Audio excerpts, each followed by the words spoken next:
Assalamu alaikum, brother Zakir Naik. I'm from Kerala, so this English is more comfortable for me. So my question here is, in fact, I'm a revert sister and just 1.5 to 2 months old. And I try my family to make them understand what Islam is and all that. So today, my dad put a condition like, you go to temple, you come with me to temple. So I will come here in peace conference. So as my dad is a very good person, he's kept his promise. He's come to peace conference. So my question is, what I did is was for the cause, for a good cause. But I had to go to temple, and I was always telling House Bilani min Shaitanir Rajim. So what I did, was it wrong? And second piece of advice, what would you like to, advise my, not advise, but at least make him understand what this Islam is. And I'm sure he's somewhere and he's listening. बहन का सवाल है कि वो केरला से है और अंग्रेज़ में और महारत रखती है। मैं बम्बई से और मैं भी अंग्रेज़ी में महारत रखता हूँ, लेकिन मजबूरी है क्योंकि ये सवाल जो आपका सेशन उर्दू या हिंदी में है, तो मैं जिद्दोजहद कर रहा हूँ कि लोगों को पैगाम पहुँचाऊँ इस ज़बान में। बहन का सवाल है कि चंद महीने पहले, 2 या 3 महीने पहले उसने इस्लाम कबूल किया है और उसके वालिद जो एक अच्छे इंसान हैं, जब वालिद को उसने कहा कि आप पीस कॉन्फ्रेंस में आओ, तो वालिद ने शर्त लगाई कि आप अगर टेंपल में आएंगे, मंदिर में आएंगे, तो मैं पीस कॉन्फ्रेंस में आऊँगा। तो उसके वालिद तो पीस कॉन्फ्रेंस में आ गए। तो क्या उसने जो शर्त लगाई वो सही थी या गलत थी? आपने अगर अपने वालिद को कहा कि टेंपल में आप जाएंगी, टेंपल में जाना गलत नहीं है, टेंपल में बुत परस्ती करना, मूर्ति पूजा करना गलत है। मैं भी कई टेंपल में जा चुका हूँ, कई टेंपल में, देखने के लिए टेंपल में क्या है। तो अगर आप टेंपल जाती है और मूर्ति पूजा नहीं करती है और दिल में मानती है कि खुदा एक है, उसके अलावा कोई माबूद नहीं, बुत परस्ती गलत है, तो टेंपल में जाना कोई हर्ज नहीं है। लेकिन टेंपल के सामने अगर आप सिजदा करेंगे मूर्ति को तो गलत है। तो अगर आपने वादा किया है अपने वालिद से कि टेंपल जाएंगे, बेशक जाइए उसके साथ, लेकिन बुत परस्ती मत कीजिए। Don't do idol worship. You can go to the temple but don't do idol worship. Doing idol worship is wrong. If you believe in your heart that there is one God and idol worship is wrong, going to temple is no problem. तो जब तक आप बुत परस्ती, मूर्ति पूजा नहीं करती, आप temple जा सकती है। और आपने कहा कि आपके वालिद से कुछ बात कहूँ ताकि इंशाअल्लाह उसे हिदायत मिले। मैं कहना चाहता हूँ इस बहन के वालिद से कि आप दिगर मज़ाहिब का मुताला कीजिए, चाहे बाइबल का, चाहे वेद का, चाहे भगवत गीता का, चाहे कुरान का, और आपको पता लगेगा कि सारे मजहबी किताब कहते हैं कि खुदा एक है और उस खुदा के अलावा कोई माबूद नहीं। मैं आपसे पूछना चाहता हूं कि अगर आप पढ़ेंगे आपके वेद, जो मैं कह चुका हूं, उसमें भी साफ तौर से जिक्र आता है कि खुदा एक है और बुत परस्ती गलत है। जैसे मैंने कहा कि श्वेता उपनिषद में अध्याय नंबर 4 श्लोका नंबर 19, यजुर्वेद अध्याय नंबर 32 श्लोका नंबर 3 में लिखा है, न तस्य प्रतिमा अस्ति। उस ईश्वर, उस भगवान की कोई प्रतिमा नहीं, कोई अक्ष नहीं, कोई पिक्चर नहीं, कोई पेंटिंग नहीं, कोई फोटोग्राफ नहीं, कोई बुत नहीं, कोई मूर्ति नहीं। तो मूर्ति पूजा करना हिंदू मजहबी किताब के हिसाब से भी गलत है। ये कुछ हिंदू धर्म के ठेकेदार कहते हैं जो मजहबी किताब में नहीं लिखा है। तो मेरी इल्तिजा है आपसे, मेरी दरख्वास्त है आपसे कि आप अपनी किताब का मुताला कीजिए और जो ज्ञान रखता है आपके किताब के बारे में उनसे पूछिए। उसमें लिखा है कि मूर्ति पूजा गलत है, और जो मैं हवाले दिया हूँ आप उनसे पूछिए इसके क्या मानी है। एक मुसलमान कह रहा था, पतला सा, टोपी पहने हुए, दाढ़ी रखे हुए, कि मूर्ति पूजा गलत है। लिखा है श्वेता उपनिषद अध्याय नंबर 4 श्लोका नंबर 19 में। ये क्या सही कह रहा है? आप लाइब्रेरी में जाओ और उसका तर्जुमा पढ़ो, आपको पता चलेगा क्या लिखा है। और मैं अल्लाह से दुआ करता हूँ कि अल्लाह आपको हिदायत दे ताकि आप भी अपनी बेटी जैसे सही रास्ते पे आ सके। Hope the answer the question. Thank you जी। Mic number 1। सर, मेरा नाम रविंद्र शंकर बलैया है। मैं हिंदू धर्म से नहीं हूँ, लेकिन मैं सनातन धर्म से बिलोंग करता हूँ। सर, आपसे एक क्वेश्चन पूछने से पहले कहना चाहूँगा कि मेरे क्वेश्चंस एक नहीं है, मेरे क्वेश्चन 3-4 है। If you don't mind, so can we carry on? भाई साहब का सवाल है, 3-4 क्वेश्चन है, क्या पूछ सकता हूँ? भाई साहब एक पूछे, अभी खाली हमारे पास 15 मिनट है। आमतौर पे मैं 3 या 4 मिनट लेता हूँ। 3 या 4 सवाल का आपसे ही खत्म हो जाएगा पूरा। सारे लोग लाइन में खड़े, किसको हार्ट अटैक हो सकता है, किसको ब्रेन हेमरेज हो सकता है। आपका सबसे अहम सवाल पूछिए, सबसे अहम सवाल। ठीक है सर, जैसे कि आप कहते हैं कि जो हमारे भगवान होगा उसमें सबसे टॉप पे अल्लाह को आपने दर्जा दिया हुआ है, तो मैं सर कहना चाहूँगा कि आपके इसमें माता पिता का दर्जा भी मैंने पढ़ा है, तो माता पिता का दर्जा भी आपने कहा है कि एक अच्छा दर्जा है। जैसे अल्लाह ने कहा है कि माँ एक ऐसी चीज़ है जो मेरे बाद जिनका जिक्र होना चाहिए तो माँ का जिक्र होना चाहिए। तो मेरा सवाल यही है सर कि जब माँ एक बच्चे को जन्म देती है तो बच्चे का जो पहला लफ्ज़ होता है वो माँ क्यों होता है, वो अल्लाह क्यों नहीं होता? मतलब का अच्छा सवाल है। वो कह रहे थे मैं हिंदू नहीं हूं, मैं सनातन धर्म से हूं। अक्सर लोग कहते हैं ये सनातन धर्म एक शाखा है हिंदुइज्म की। आप कहते हैं आम हिंदू ने मैं मानता हूं, क्योंकि सनातन धर्म के बारे में पढ़ चुका हूं। सनातन धर्म वाले मानते खुदा है के, मानते बुत परस्ती गलत है, मूर्ति पूजा गलत है। आप भी मानते मूर्ति पूजा गलत है? सर मैंने पढ़ा है, मैं जैसे नहीं, आप कहते हैं आप सनातन धर्म से। हाँ सर। आप मानते मूर्ति पूजा गलत है? हाँ सर, मैं तो कहता ही हूँ। तो हर हिंदू इस पे अमल करना चाहिए कि खुदा एक है और मूर्ति पूजा गलत है। आपका सवाल था कि मैंने कहा सबसे ऊंचे दर्जे पे है अल्लाह, बिल्कुल सही। उसके बाद आते हैं वालिदैन। लेकिन बच्चा जब पैदा होता है वो सबसे पहला लफ्ज कहता है माँ। क्यों? अल्लाह क्यों नहीं? क्यों मैं बोलूं? क्योंकि अल्लाह को कहने की जरूरत नहीं।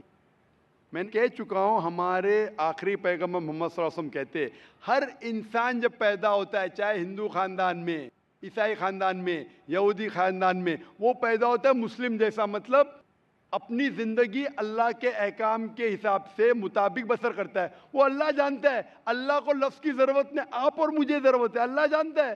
तो अल्लाह को बताने की जरूरत ही नहीं। जब पैदा होता है दिल धड़कता है तो अल्लाह जानता है ये मुस्लिम है। How can you say that? मैं ऐसे कैसे आप कह सकते हो कि दिल धड़कता है? तो ऐसा तो दिल तो हम आप सबका मेरा धड़कता जवाब है। सुनेंगे क्या? बीच में मुझे इंटरजेक्ट करेंगे? आपने सवाल पूछा, मैंने इंटरजेक्ट किया? आपने सवाल किया, मैंने इंटरजेक्ट किया? नहीं सर। तो मेरे जवाब को तो खत्म होने दो। जवाब ही नहीं खत्म हुआ, आप कैसा जानते? जवाब खत्म हुआ? खत्म हुआ कि नहीं? नहीं सर। नहीं हुआ। तो सर कह रहे, जरा बात तो मानो, खत्म तो होने दो। आप अगर बीच में इंटरप्ट करेंगे तो एक सवाल का जवाब भी नहीं दे सकूंगा, दूसरे पे जब मानने पड़ेगा मुझे। नहीं सर, आप बोलिए। हाँ, तो आप जरा सुनेंगे मेरे जवाब को तो बोल सकूंगा मैं ना। आपका माइक खुला होने का मतलब ना आप इंटरजेक्ट करे। तो बच्चा जब पैदा होता है, मुझे कैसा पता है? क्योंकि किताब में लिखा है। अल्लाह के रसूल फरमाते हैं कि हर बच्चा जब पैदा होता है, खुदा कहता है हर बच्चा जब पैदा होता है मुस्लिम पैदा होता है। इसलिए मुझे पता चला है। आपने कुरान और हदीस नहीं पढ़ी, मैंने पढ़ा हूं। और दिल धड़कता, मैं डॉक्टर हूं, आपने डॉक्टरी की नहीं की। मैं डॉक्टरी क्या मैं जानता हूं। बच्चा जब पैदा होता है सांस लेता है, सांस लेने से अल्लाह को पता चलता है ये मुस्लिम है, लेकिन इंसान को नहीं पता चलता है। तो माँ कहता है तो हमारे इंसान को पता चलता है माँ। तो सबसे पहले अल्लाह, फिर माँ। तो अल्लाह को पता लगने के लिए बोलने की जरूरत नहीं, उसका एक्शन ही कहता है कि वो मुस्लिम है। जब बच्चा पैदा होता है, वो सांस लेता है, दिल धड़कता है, वो ही कहता है कि वो मुस्लिम है। बोलने की जरूरत नहीं। जानवर से बात करने के लिए हम बोलेंगे, जानवर नहीं समझेंगे, उनकी जबान अलग होती है, हमारी जबान अलग है। तो बच्चा माँ जब कहता है, मम्मी कहता है, अक्सर म से आता है, अक्सर म से आता है। तो ये लफ्ज आसान लफ्ज है बोलने के लिए सारी जबानों में, चाहे इंग्लिश है, चाहे हिंदी हो, चाहे मराठी हो, माँ बोलना आसान है। इसीलिए ये लफ्ज म से आता है, माँ, मम्मी, मदर, अक्सर। तो ये आसान लफ्ज है, इसीलिए वो माँ जब लफ्ज सुनती है खुश होती है। अल्लाह उसके पहले ही जानता है। तो अल्लाह सबसे अव्वल है। को दिल धड़कता है, सांस लेते है, अल्लाह को मालूम पड़ जाता है। आपको नहीं पता चलता है, मुझे नहीं पता चलता। मुझे तो पता लग गया, आपको अब तक पता नहीं चला क्योंकि आपने रिसर्च नहीं किए। आप मुझे पूछेंगे ये बीमारी की दवा क्या है, मैं बीमार, बुखार है मुझे, तो मैं बोलूँगा क्रोसिन लो, मेटासिन लो, पैरासीटामोल लो। आपको कैसा पता चला? क्योंकि मैंने मेडिसिन किया। आपने किए? नहीं किए, इसलिए पता है मुझे। तो मैं किताबें पढ़ा हूँ, मजहबी किताबें पढ़ा, इसलिए मुझे पता। आपने पढ़ी है? तो आप भी पढ़िए। मैं आपसे पूछना चाहता हूँ, मैंने आपके सवाल का जवाब दिया, मैं अभी सवाल पूछना चाहता हूँ आपसे। आप सनातन धर्म से, आप मानते खुदा एक है? हाँ। आप मानते हैं कि मूर्ति पूजा गलत है? हाँ। आप मानते हैं कि आखिरी पैगंबर मोहम्मद सल्लल्लाहु अलैहि वसल्लम है? सर लिखा गया है तो मैं मानता हूँ। मैंने इतने हवाले दिया। वो बहन ने सवाल किया कि मोहम्मद सल्लल्लाहु अलैहि वसल्लम का जिक्र क्या है। मेरी पूरी तकरीर 1 घंटे की, मैंने 1 घंटा तो लिया नहीं, 10 मिनट के अंदर इतने हवाले दिया। सैकड़ों में से कम 25-30 हवाले तो दिया होगा, 25-30 कम से कम, सैकड़ों में से। मैं पूछना चाहता हूँ, आप मानते हैं कि मोहम्मद सल्लल्लाहु अलैहि वसल्लम आखिरी पैगंबर है? सर आपको जवाब देने से पहले कहना चाहूँगा कि ये मेरे किताब में लिखा गया है, हमारे धर्म में लिखा गया है, तो मैं मानता हूँ उसे। बिल्कुल सर, तो वही तो कह रहा हूँ मैं पहले कह चुका हूँ, आप हर धार्मिक किताब के तालो इला कलिमतिन सवाइम बैना बैनकुम, कुरान में लिखा है सूरह इमरान में सूरह नंबर 3 आयत नंबर 64 में, आओ उस बात की तरफ जो आप और हम में यकसा है, जो आपकी किताब और मेरी किताब में यकसा, उसके ऊपर तो अमल करो। जो इख्तिलाफी बातें कल डिस्कस करेंगे। आपकी हिंदू मजहब की किताब में, आपके वेद में लिखा है, कुरान में लिखा है खुदा एक है, आपकी किताब में लिखा है बुत परस्ती हराम है, मेरी किताब में लिखा है, आपकी किताब में लिखा है आखिरी पैगंबर मोहम्मद सल्लल्लाहु अलैहि वसल्लम, मेरी किताब में लिखा है, आपकी किताब में लिखा है शराब हराम है, मेरी किताब में लिखा है, आपकी किताब में लिखा है सूअर का गोश्त खाना हराम है, मेरी किताब में लिखा है। हम इस पर अमल क्यों नहीं करते? और अगर आप मानते खुदा है कि बुत परस्ती गलत है, मोहम्मद सल्लल्लाहु अलैहि वसल्लम आखिरी पैगंबर है, आपकी किताब में लिखा है कि पैगाम पे अमल करो, आप करते? कल की अवतार, आखिरी अवतार, वालिद का नाम था विष्णु यास अब्दुल्ला, माता का नाम था सुमति आमिना, पैदा हुए महफूज जगह पे, अमन की जगह पे मक्का, वही मिली गारे हीरा में, गए शिमाल की तरफ नॉर्थवर्ड वापस आ गए, मक्का से मदीना गए, फिर मक्का आ गए, उनके 4 दोस्त, इतने सब गहराई में दिया है, लिखा है कि आप मानो कि वो आखिरी पैगंबर है, उसके पैगाम पे अमल करो। आप अमल करना चाहेंगे? सर फिलहाल मैं हिंदू धर्म से, तो मैं तो नहीं कर सकता। वही कहता हूँ ना, आप अपनी किताब के पैगाम पे अमल नहीं कर सकते तो और रिसर्च कीजिए। मैं चाहूँगा कि आप कुरान मजीद का तर्जुमा पढ़िए, आपकी किताब में लिखा है कि आखिरी अवतार, कल के अवतार मोहम्मद सल्लल्लाहु अलैहि वसल्लम में, उसके पैगाम पे अमल करना चाहिए। कम से कम आप कुरान मजीद का तर्जुमा पढ़िए, वो ज़बान में, जो ज़बान में आपको महारत है उसमें पढ़िए, इंशाअल्लाह ये आपके लिए हिदायत बन सकेंगी और आप नजात पाएंगे। Hope the answer the question. Sir क्या मैं आपके पास आके ले सकता हूँ? आ जाइए भाई, माइक नंबर 3 में अगर कोई भाई हो तो सवाल कर सकते हैं। मेरा नाम है नाना साहिब शिंदे, मैं BST में वर्कशॉप, दादर वर्कशॉप में काम करता हूँ। मैं मेरी तरफ से सभी भाई बहनों का नमस्कार चाहता हूँ। भाई साहब ज़रा वापस से सवाल पूछ सकेंगे? धीरे से और ज़ोर से, ज़रा ऊंची आवाज़ में पूछिए। मेरा सवाल है, मेरा बच्चा 28 बरस का है, वो मतिमंद है। मेरा बच्चा खाली खाना पीना चाहता है, सोना चाहता है, कुछ भी काम करता नहीं। माँ बाप को गुस्से से कुछ भी बोल सकता है, और मैं उसके लिए बहुत इलाज किया, परंतु उसका कोई फायदा नहीं हुआ है मेरे को। इसलिए मैं आपकी अदालत में आया हूँ, आप मेरे सवालों का जवाब दीजिए। मेरा बच्चा कुछ भी काम करता नहीं, कुछ भी काम करता नहीं, खाली गाली देता है, तो मेरा क्या मकसद है? धन्यवाद। भाई साहब ने सवाल पूछा है, उनका बच्चा 28 साल का है और कुछ भी काम नहीं करता है, सिर्फ सोते रहता है, गाली देता है, बात नहीं मानता है, तो मैं क्या करूं? आप उनके वालिद हैं तो आपका फ़र्ज़ है कि आप अच्छी से अच्छी तालीम दें उसे। जिस तरीके से कुरान मजीद में कहा गया है कि आपके बच्चे आपके लिए फितना हैं, आपके लिए एक इम्तिहान है, तो आप अपने इम्तिहान में पूरे तरीके से सफलता पाने की कोशिश कीजिए। आपको आपका धर्म पूरा करना चाहिए, आपका जो काम है, आपका जो फ़र्ज़ है वो पूरा कीजिए। आप बच्चे की देखभाल कीजिए, उसे अच्छी तालीम दीजिए और कोशिश कीजिए कि उसको अपने ईश्वर, अपने भगवान, अपने अल्लाह की तरफ, सिर्फ अल्लाह की इबादत करे और किसी की नहीं। ये आपका फ़र्ज़ है। देखो कि उसके सही ईश्वर, सही खालिक के बारे में उसे कहो, और उसके बाद आपके मेहनत के बाद भी अगर आपका बेटा अगर नालायक निकलता है, आपको अपना फ़र्ज़ पूरा करना चाहिए, आप इम्तिहान में कामयाब होना चाहिए।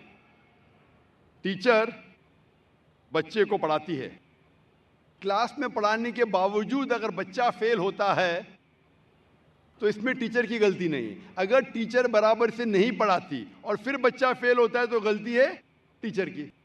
लेकिन अगर टीचर बराबर से पढ़ाता है बच्चों लोग को और उनमें से कुछ बच्चे फेल होते हैं तो गलती है उस तालिब इल्म की, टीचर की नहीं।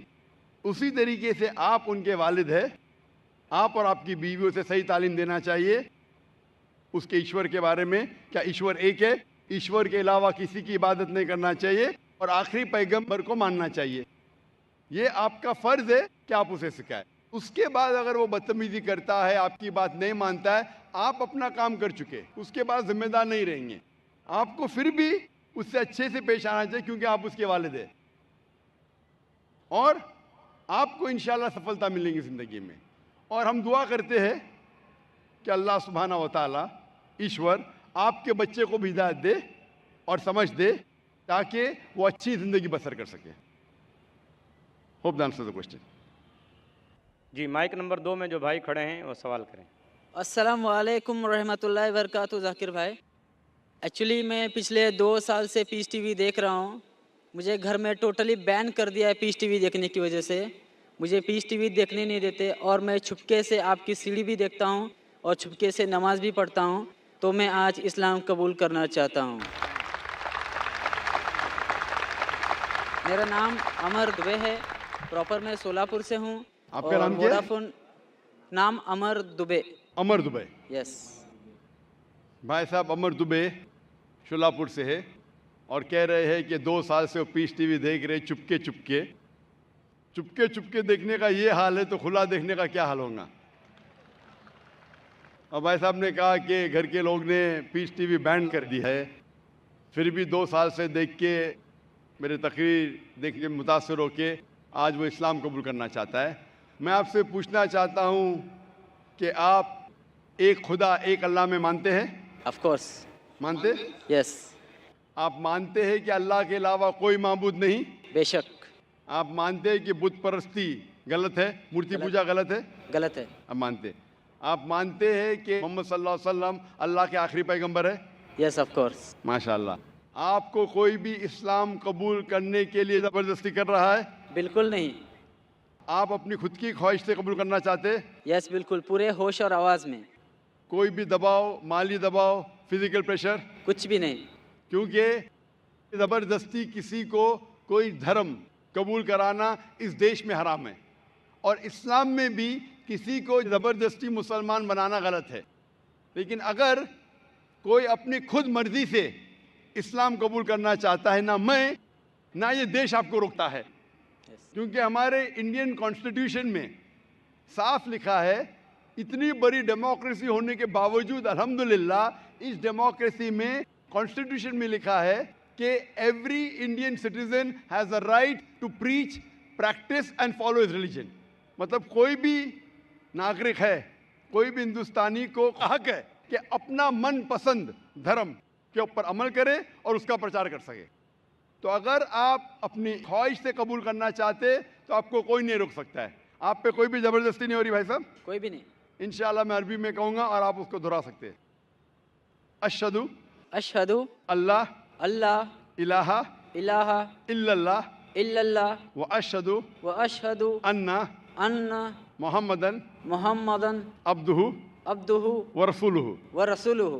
मैं शहादा देता हूँ मैं शहादा देता हूँ कि अल्लाह के अलावा अल्लाह के अलावा कोई माबूद नहीं कोई माबूद नहीं। और मैं शहादत देता हूँ और मैं शहादत देता हूँ कि मोहम्मद सल्लल्लाहु अलैहि वसल्लम उसके पैगंबर और बंदे हैं। माशाअल्लाह मुसलमान हो चुके और मैं अल्लाह सुब्हानहू व तआला से दुआ करता हूँ कि आपको इंशाअल्लाह इस दुनिया में और आखिरत में इंशाअल्लाह कामयाबी दे और दुआ करता हूँ कि इंशाअल्लाह आपको आखिरत में जन्नत फिरदौस मिले। मेरी एक रिक्वेस्ट है। जी हाँ। पीस टीवी की वजह से मुझे जो इस्लाम मिला, जो ज़रिया बना पीस टीवी और आपकी सीढ़ी, मैं तमाम मुस्लिम भाइयों से मैं और बहनों से रिक्वेस्ट करना चाहूँगा कि जाकिर भाई की हर एक सीढ़ी और उनके बयान लोगों तक पहुँचाए और मोबाइल में जो फालतू में गाने के बजाय अगर आपके कोई बयान लोगों तक पहुँचाए तो माशाल्लाह पूरी दुनिया इस्लाम कबूल करने से कोई रोक नहीं सकता इसको। जज़ाकल्लाह। हमारे लौटे हुए मुसलमान, जैसा मैं कह रहा था कल, हमारे लौटे हुए मुस्लिम भाई हम सब से दरख्वास्त करते हैं और माशाल्लाह बहुत अच्छा सजेशन दे रहे हैं कि गाने बजाने के बजाय आप जाकिर भाई की तकरीर देखिए। जाकिर भाई कोई भी अच्छी इस्लामिक तकरीर देख सकते, सुन सकते, कुरान मजीद का तर्जुमा सुन सकते। इंशाअल्लाह इससे अब और ज़्यादा आपको इंशाअल्लाह फ़ायदा होगा और आपको हिदायत मिलेंगी। जज़ाकल्लाह, शुक्र भाई साहब। और मैंने अपना नाम अमान शेख रखा है। माशाल्लाह भाई साहब ने अपना नाम अमान रखा है। और अमान, मैं इंशाअल्लाह अल्लाह से दुआ करता हूँ कि इंशाअल्लाह आपको जन्नत फिरदौस मिले। और मैं आपसे मिलना चाहता हूँ। इंशाअल्लाह मैं आपको एक कुरान मजीद का तर्जुमा दूंगा, आप अगर स्टेज पे आ सकते, और मैं रिक्वेस्ट करूंगा वॉलंटियर से कि तर्जुमा रख लीजिए। जब तक आप आ रहे हम दूसरा सवाल लेंगे इंशाअल्लाह। कश्ती हक़ का ज़माने में सहारा तू है, कश्ती हक़ का ज़माने में सहारा तू है, असर नौरात है धुंधला सा सितारा तू है। जी, माइक नंबर 3 में कोई नॉन मुस्लिम भाई हो, सवाल कीजिए। नमस्कार, डॉक्टर जाकिर नाइक साहब को मेरा सादर नमस्कार, और आए हुए सभी मुस्लिम भाई, नॉन मुस्लिम भाई सभी को मेरा नमस्कार।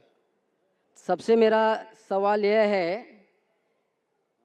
कि ईश्वर, अल्लाह, गॉड जो परम सत्ता है,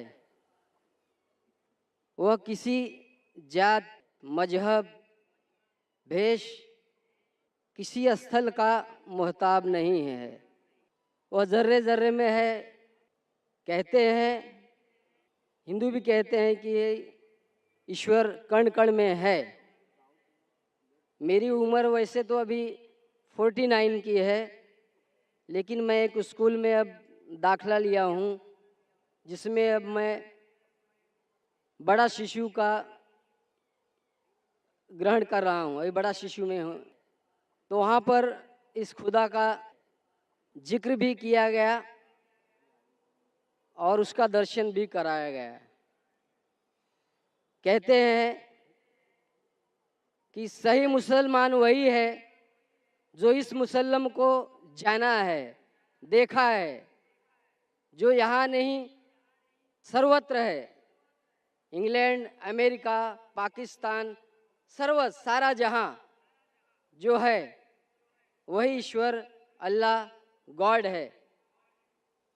वह किसी समय किसी का मोहताब नहीं है। सवाल यही है, जो हमें ईश्वर के बारे में बताया गया है, तो वो ईश्वर यहाँ पर मौजूद है और डॉक्टर जाकिर साहब उसे दिखा सकते हैं? भाई साहब का सवाल है कि उसने कहा है कि उनकी उम्र 49 ईयर्स की है और उसने अभी अभी दाखिला लिया है और उसे पता लगा है कि ईश्वर महान है और ईश्वर ज़र्रे ज़र्रे में मौजूद है और वो सच कहता है, ताकतवर है। अक्सर चीज़ें आपने जो ईश्वर के बारे में कही है काफ़ी हद तक सही है, लेकिन इसमें कुछ मिलावट थी। आपकी हिंदू फिलॉसफी की और इस्लाम की मिलावट थी। आपने कहा कि ईश्वर यहाँ मौजूद है, सब जगह मौजूद है, और अगर मौजूद है तो दिखा सकते हैं क्या नहीं। ये हिंदू फिलॉसफी है कि ईश्वर सारी जगह मौजूद है। कुरान मजीद में अल्लाह ताला कहते हैं कि ईश्वर अर्श पे है। ईश्वर की ताकत सारी जगह मौजूद है। Allah has power over all things. Allah की ताकत सारे कायनात पे है। जापान में, इंग्लैंड में, हिंदुस्तान में, वो चाहे तो कुछ भी कर सकता है, चाहे तो। लेकिन ईश्वर सब जगह मौजूद है। ये किधर भी नहीं लिखा है कुरान में, ना कुरान में ना कोई भी सही हदीस में, क्या ईश्वर सारे जगह मौजूद है। ईश्वर अर्श पे है। और आपने कहा कि ईश्वर अगर मौजूद है तो जाकिर साहब ईश्वर को दिखा सकते हैं क्या नहीं। जाकिर साहब ईश्वर को नहीं दिखा सकते, क्योंकि ईश्वर फरमाते हैं, अल्लाह ताला कुरान मजीद में फरमाते कि इस ज़िंदगी में आप उन्हें देख ही नहीं पाएंगे। मूसा अलैहिस्सलाम का जिक्र आता है कुरान मजीद में। मूसा अलैहिस्सलाम हमारे पैगंबर, वो अल्लाह से दरख्वास्त करते कि मैं आपको देख सकता हूँ, मैं आप में मानता हूँ कि आपको देख सकता हूँ। तो अल्लाह ताला फरमाते कि उस पहाड़ को देखो, उस पहाड़ को एक झलक दिखाऊंगा, आप पहाड़ को देखो क्या होता है। तो अल्लाह ताला जब अपनी झलक दिखाते उस पहाड़ को देख के मूसा अलैहिस्सलाम बेहोश हो जाते, पहाड़ को देख के, ईश्वर को देख के। ईश्वर को तो कोई देख ही नहीं सकता है। ईश्वर को हम अगली ज़िंदगी में अगर इस इम्तिहान में सफलता पाएंगे, कामयाब होंगे, जब जन्नत में जाएंगे तो इंशाअल्लाह हदीस में आता है कि हम अल्लाह का वजह देखना चाहेंगे, उसका चेहरा देखना चाहिए। इस दुनिया में नहीं देख सकते, देख ही नहीं सकते, मुमकिन ही नहीं है। हमारे पैगंबर मूसा अलैहिस्सलाम भी नहीं देख सकते थे। तो आप अगर पूछेंगे कि अल्लाह मौजूद है तो दिखाओ। और एक चीज़, मौजूद होने के लिए दिखना ज़रूरी नहीं है। मिसाल के तौर पे ये हवा मौजूद है, हमें दिख रही नहीं। क्योंकि हवा नहीं दिखती उसका मतलब नहीं कि हवा नहीं है। हवा अगर नहीं दिखती उसका मतलब नहीं कि हवा मौजूद नहीं है। देखना ज़रूरी नहीं मानने के लिए कि वो चीज़ मौजूद है कि नहीं। इसी तरीके से हम इंसान खुदा को देख नहीं सकते इस ज़िंदगी में। आखिरत में इंशाअल्लाह हम अगर सफलता पाएंगे और जन्नत में जाएंगे तो देख पाएंगे। Hope that answers the question. जी दोस्तों, उम्मीद करता हूँ आप लोगों को डॉक्टर ज़ाकिर नाइक साहिब की ये वीडियो पसंद आ चुकी होगी। दोस्तों, अल्लाह रब्बुल इज़्ज़त ने इस दुनिया को पैदा किया है, आसमान और ज़मीन को पैदा किया है, और इंसानों को पैदा किया, और अम्बिया अलैहिस्सलातु वस्सलाम का सिलसिला जारी किया। अम्बिया अलैहिस्सलातु वस्सलाम लोगों को दावत देते और उन्हें इस बात की तरफ बुलाते कि तुम ये कहो और ये इकरार कर लो, दिल से ये मानो कि अल्लाह एक है, ये तमाम जहान उस रब ने पैदा किया है, वो पालने वाला है, वो हमारा रब है, वो इबादत के लायक है। और जो वक़्त के नबी होता था, नबी की तरफ वो जो है ना कि तू मुझ पर ईमान ले आए, मैं अल्लाह का रसूल हूँ, मैं अल्लाह के नबी हूँ। तो जिन्होंने भी वक़्त के नबी के साथ बात मान ली है, तस्लीम की है, अल्लाह ने उन्हें कामयाब की है। दुनिया में भी वो कामयाब रहे, आखिरत में भी उनके लिए आला आला दर्जात है। इब्राहीम अलैहिस्सलातु वस्सलाम आए, नूह अलैहिस्सलातु वस्सलाम, 950 साल उसने तबलीग की, मेहनत की। तो जिन्होंने उनके साथ बात मान ली, अल्लाह ने उन्हें कामयाब कर दिया। जिन्होंने इनकार कर लिया और वक़्त के नबी को झुठला दिया, अल्लाह ने उन्हें दुनिया के अंदर भी नाकाम किया, आखिरत में भी। इब्राहीम अलैहिस्सलातु वस्सलाम, मूसा अलैहिस्सलातु वस्सलाम, ईसा अलैहिस्सलातु वस्सलाम, आखिर में हमारे नबी सल्लल्लाहु अलैहि वसल्लम इस दुनिया में तशरीफ़ लाए। और जहालत थी, कैसे जहालत थी कि लोग एक दूसरे के साथ पसंद नहीं करते थे, अपनी बेटियों को ज़िंदा दरगोर करते, ऐसी जहालत थी। लेकिन आप सल्लल्लाहु अलैहि वसल्लम ने उन पर मेहनत की, फिर उस मेहनत की बरकत से, और आप सल्लल्लाहु अलैहि वसल्लम ने उन्हें पर ऐसे कोशिश की कि वो सहाबा बन गए, जान देने वाले बन गए आप सल्लल्लाहु अलैहि वसल्लम पर।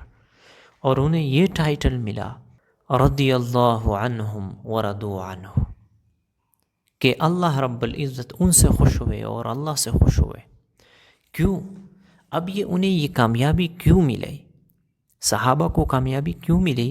क्योंकि उन्होंने दीन इस्लाम को फॉलो किया, दीन इस्लाम की इत्तिबा की, अल्लाह को एक माना और हुजूर सल्लल्लाहु अलैहि वसल्लम पर ईमान लाया। हुजूर सल्लल्लाहु अलैहि वसल्लम के तालीमात के मुताबिक उन्होंने ज़िंदगी गुजारना शुरू कर दी। अल्लाह ने उन्हें कामयाब कर दिया। देखो, कुरान में अल्लाह रब्बुल इज़्ज़त फरमाते हैं, मन आमिल सालिहन मिन ज़करिन औ उन्सा व हुवा मुमिनुन फलनुहयन्नहु हयातन तय्यबा, कि जो शख्स भी ईमान वाला हो, चाहे मोमिन मर्द हो मोमिन औरत हो, नेक अमल कर ले, हम उसे हयात तय्यबा नसीब फरमाएंगे। हयात तय्यबा किसे कहते हैं? हयात तय्यबा राहत, सुकून और चैन वाली ज़िंदगी को कहा जाता है। आपकी ज़िंदगी के अंदर चैन आ जाएगा, सुकून आ जाएगा, राहत आ जाएगी। ये है जब आप इंसान अल्लाह पर ईमान ले और नेक अमल करते रहे, उसकी ज़िंदगी में सुकून आ जाएगा। इसके बरअक्स जो शख्स अल्लाह का इनकार करे, कुफ्र करे और बुराइयां करते रहे, उसकी ज़िंदगी बेचैन होगी, सुकून नहीं होगा। नींद की गोलियां वो लेते हैं लेकिन उन्हें सुकून हासिल नहीं होता है। तो हक वाला मज़हब, सच्चा मज़हब वो है दीन इस्लाम। देखो, शैतान हम पर मुसलसल कोशिश करता रहता है कि हम कैसे राह रास्त से हटे, कैसे हम दुनिया के अंदर फसाद पिलाए, दुनिया के अंदर बुराइयां करते रहे। ये शैतान की कोशिश तो इतना होता है कि अगर आप एक अच्छाई करना चाहते हो, 2 अच्छाई आप करना चाहते हो, तो शैतान की कोशिश ये है कि ये 2 ना करे, 1 करे। इन्न शैतान लकुम अदुव्वुन मुबीन। शैतान हमारा खुला दुश्मन है, खुला दुश्मन। इसलिए कुरान में अल्लाह रब्बुल इज़्ज़त ने जो भी कुछ कहा है हक है और सच है, ला रैब फीही, इसके अंदर कुछ शक नहीं है। आप सल्लल्लाहु अलैहि वसल्लम की तालीमात, आप सल्लल्लाहु अलैहि वसल्लम की इरशादात, आप सल्लल्लाहु अलैहि वसल्लम की सीरत, उसके अंदर ही कामयाबी है। देखो, आपका एक अमल भी अल्लाह के यहाँ मकबूल नहीं होता जब तक हुज़ूर सल्लल्लाहु अलैहि वसल्लम के तरीके के मुताबिक ना हो। तो जब आपकी अमल, आपका तरीका ये हुज़ूर सल्लल्लाहु अलैहि वसल्लम के तरीके के मुताबिक हो, आपको कामयाबी मिलेगी। तो डॉक्टर साहब ने बड़े ही खूबसूरत अंदाज के साथ जवाब दे दिया, जवाब आप लोगों ने सुन चुके होंगे। तो उम्मीद करता हूँ आप लोगों को ये वीडियो पसंद आ चुकी होगी। मिलते हैं इंशाल्लाह नेक्स्ट वीडियो में, तब तक के लिए इजाज़त चाहता हूँ। अस्सलामु अलैकुम।